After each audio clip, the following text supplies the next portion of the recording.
Hello, Assalamualaikum and welcome back to FZ channel dalam segmen Share Seram.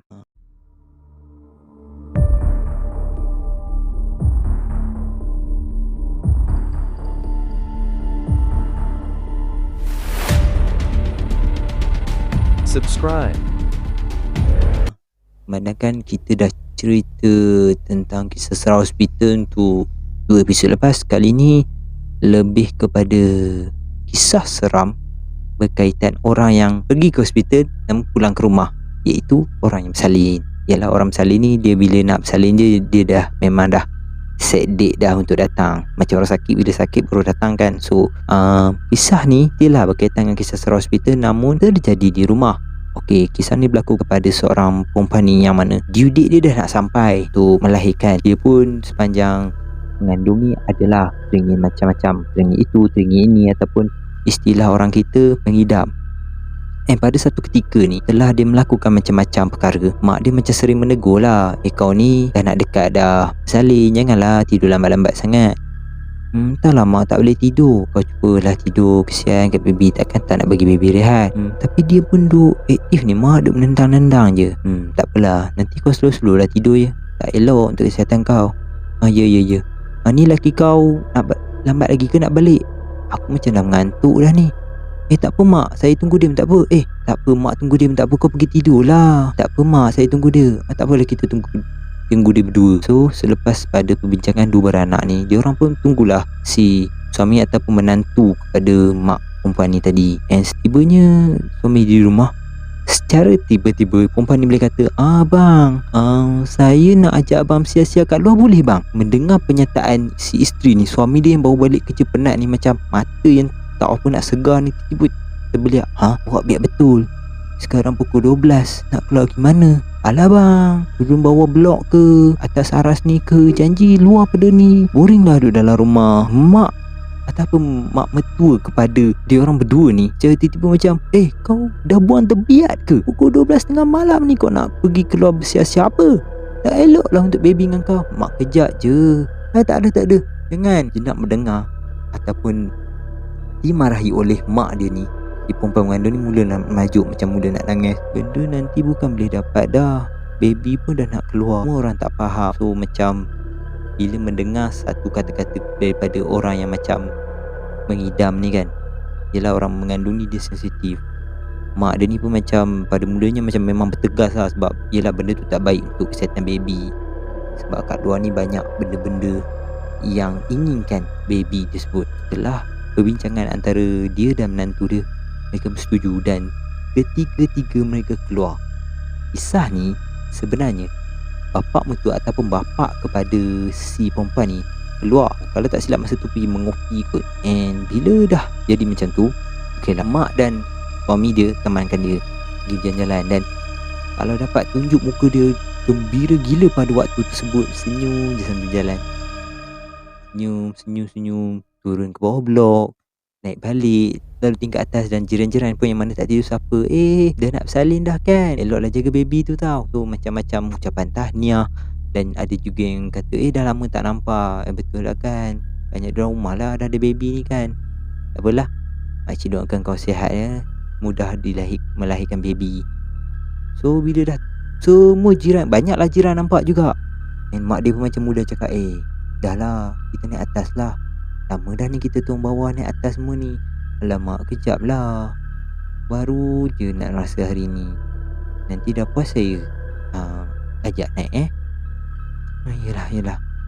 So bila diorang dah pusing mata, semua aras, hampir semua aras, sampai satu aras ni, si suami ni lupa aras ni sebenarnya ada 2 ke 3 penduduk macam tu. Sedangkan penduduk di kawasan tersebut boleh diisi sebanyak 10 ke 14 macam tu. Almost berapa persen je mengisi kawasan aras tersebut, yang boleh dikatakan kawasan aras tu kosong. So okey, dia orang lalu sampai tu tahap ni, tiba-tiba ada seorang perempuan dekat hujung tangga sedang tengok ke arah mereka, yang mana benda tersebut telah pun dilihat oleh ibu pada perempuan ni dulu. Dan ibu perempuan ni macam semacam lah tengok perempuan tu kan, masih tak bersangka buruk, cuba bersangka baik lagi. Jalan lama, mak dia macam rasa pelik. berdiri lama kat situ tu. Dan bila dia sedar, perempuan tu tengok betul-betul ke arah anak dia, dan to be more specifically ke arah perut anak dia. Sejenak dia menyedari benda tersebut. Dia telah pun membacakan Ayatul Kursi dan juga beberapa ayat-ayat yang dapat menghindari daripada gangguan makhluk-makhluk sebegini. Dan sejenak mendengar perkataan ataupun bacaan tersebut, perempuan tersebut secara tidak semena-mena berlari. Dan pada ketika tersebut, suami isteri ni macam baru sedar, perempuan tu lari kan. Dan pada ketika tersebut, dia juga telah melihat bahawasanya perempuan tersebut sambil pegang kepala lari, macam seolah-olah kusut lah dengar pembacaan daripada si emak perempuan ni tadi kan. Suami isteri ni pun tengok mak dia orang, mak, kenapa mak baca-baca ni mak? Tak ada apa, kuasa kita naik atas. Kalau kau tak nak juga, aku tak boleh buat apa-apa, aku kena paksa kau naik. Okeylah mak, jom kita naik atas. Dalam keadaan nak naik atas tu, si ibu ni pula terdengar satu tapak kaki daripada belakang. Yelah, dia dah stop baca tadi kan, macam slow. And pada ketika tersebut, dia mula membaca kembali. Dan dia terdengar tapak kaki ni berhenti. Tak apa, dia naik balik sambil baca. And tiba-tiba dia terberhenti. And dia terdengar tapak kaki tu secara tiba-tiba laju mengejar. And pada ketika tersebut, dia pegang suami anak dia ni ataupun menantu dia ni sambil mengatakan, baca ayat kursi atau apa-apa yang kau tahu, sekarang juga ikut dengan aku. And dia baca sambil bawa si anak dia ni naik atas sampai depan rumah. And cuba teka apa, sebaik tiba di kawasan aras diorang ni, yelah tadi kan dia dah tak dengar tapak kaki tu sebut, namun dia terlihat di aras yang sama mereka berdiri, yang mana aras di mana dia orang tinggal ni, perempuan ataupun siapa yang tadi diorang nampak tu ada di hujung tangga sebelah sana, yang mana dia orang ni duduk kat tengah-tengah tau. So macam bila dia orang sampai ke area rumah, memang dekat dengan perempuan tu. Namun disebabkan mengingati pesanan mak mertua ni, yang mana mak pada perempuan ni juga sambil baca lagi, dia orang mendekati ke rumah dia orang. And mula kelihatan perempuan tersebut kelihatan seolah-olah gelisah. And bila makin lama makin mendekati, dan dia orang pun bagi salam apa semua sebelum masuk rumah, and basuh kaki, mandi apa semua. And turn out bila dah habis semua tu, mak dia tutup pintu apa semua okey. And secara tak semena-mena, pintu rumah diketuk. Sejenak mendengar ketukan tu, si isteri ni macam, siapa pula ni kan? Nasib baik sebab seperti kita tu, benda ni bila dia ketuk dia akan bagi salam, tapi benda ni tak bagi salam, hanya ketuk. Dan isteri ni macam mula nak buka. Dan masa tu si suami dengan mak ni macam, yelah sibuk nak mandi apa. And nasib baik si suami ni macam baru nak buka baju apa, kau nak pergi mana? Tak payah. Abang, ada orang ketuk pintu tak dengar ke?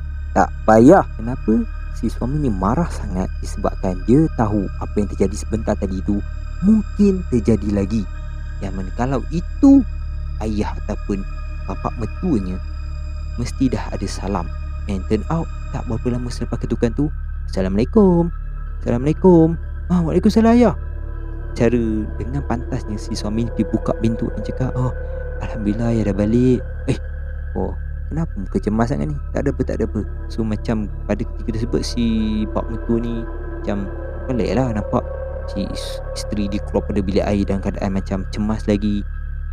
Nampak dalam keadaan semua ni hanya anak dia ataupun isteri kepada menantu dia ni yang relax, macam gembira lah tadi dapat turun jalan sana sini.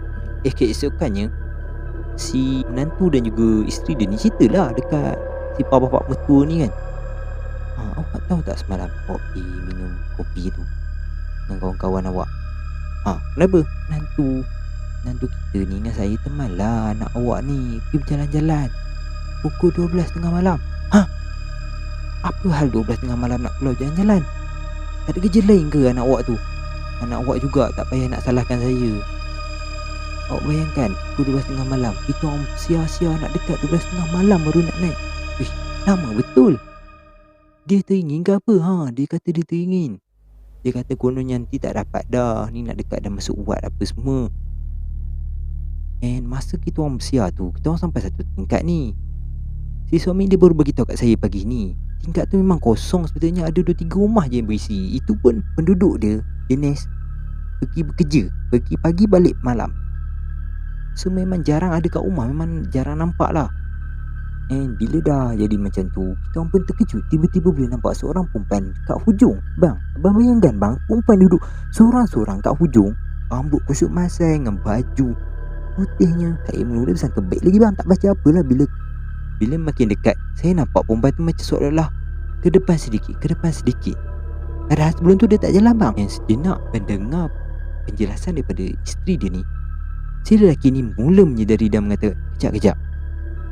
Dia menceritakan specifically ataupun secara terperinci macam mana perempuan tu, and mengejutkan si menantu dan juga isteri dia ni. Jangan abang tahu, abang ada nampak perempuan tu semalam belum aku masuk, aku salam apa semua tu, aku nampak ada seorang perempuan ni. Masa aku nak sampai ke rumah ataupun sampai aras kita ni, nampak dia duduk depan pintu. Mula-mula aku pun macam tak apalah, mungkin jiran ke apa. Tapi macam yelah, tak nak jerit-jerit kan, nak kata suruh korang buka pintu. Tapi bila aku sedar, dia nampak aku seolah-olah nak dekat dengan rumah tu, tiba-tiba dia jalan. Daripada mata tersebut, aku pun tanya lah, nak gimana? Dia lari macam tu je, laju sangat dia lari. Memang terkejut lah masa tu. And sebelum masuk tu pun, entahlah terniat dalam hati aku nak baca doa apa semua. Bila aku masuk, aku macam terkejut lah, nampak semua orang muka pecat. Rupanya inilah kisah dia. Bang, itulah anak abang tu lah, ingin sangat nak keluar. Tak tahulah apa hal. Harapnya lepas ni tak dia tinggi macam tu. Kalau dia tinggi juga, seboleh-bolehnya janganlah keluarkan. So kat sini ada benda yang diorang mengidam kita boleh penuhi, tapi sebolehnya jangan membahayakan. Sebab kadang ada orang kata, alah tak ada apalah, tahyul apa semua. Benda ni kalau tak kena pada orang dia, mungkin tak akan percaya. So aku harap korang dapat pengajaran daripada video kali ni. Maaf sangat video kali ni agak panjang. Terima kasih kerana sudi menonton. Jangan lupa untuk share, like dan subscribe. Dan jangan lupa juga untuk tekan loceng untuk dapatkan setiap notification apabila aku upload video-video baru. Terima kasih kerana menonton. Assalamualaikum. Bye bye.